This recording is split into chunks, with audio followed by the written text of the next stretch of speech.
The weather. I'm going to talk about clouds, specifically what has become known as chemtrails. I personally don't remember seeing very straight lines like this 20 or 30 years ago, despite spending lots of time outdoors, looking at the sky, and being interested in meteorology. I liked hurricanes, lightning, weather patterns and topography, just for fun, learning the names of the types of clouds as best I could, and taking pictures of them once I got into photography. Now, there seems to be an awful lot of lines, like spider webs in the sky, and others have noticed and think it is of note, as have I. However, there seems to be a lot of ridicule placed upon those who would question this. It's not really so outrageous to think that the government would spray something dangerous into the atmosphere. They have done it before, with Porton Down becoming a well-known site for running these experiments on the unsuspecting British public.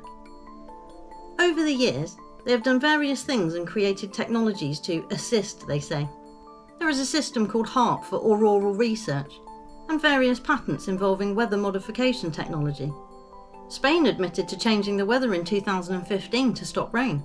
China cloud seeded to keep the weather clear for the Olympics, they say, causing huge flooding in Nepal. Tasmania even did some, just before a storm, although they say it had no effect. The question was asked though, why would you try to make rain clouds just before a huge rainstorm had already been forecast? Yet people are seen as crazy for seeing that as enough of a pattern to question things and remain suspicious, especially when they appear to be using every bit of weather for the purposes of shouting climate change. It seems even more reason to question. Of course, it may well be nothing, and they are just normal clouds. But when the unelected meddlers start talking of chalking out the sun, or putting huge reflectors or bubbles into space to block out the full rays, you have to wonder, don't you? All this haze and lines, not every day, but that almost makes it weirder.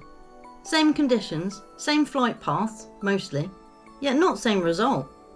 That's the only reason I question it. And no, I don't know the full atmospheric conditions, or height and distance of the aircraft when they are passing. But something isn't quite right, and I will continue to review it and question it as needed.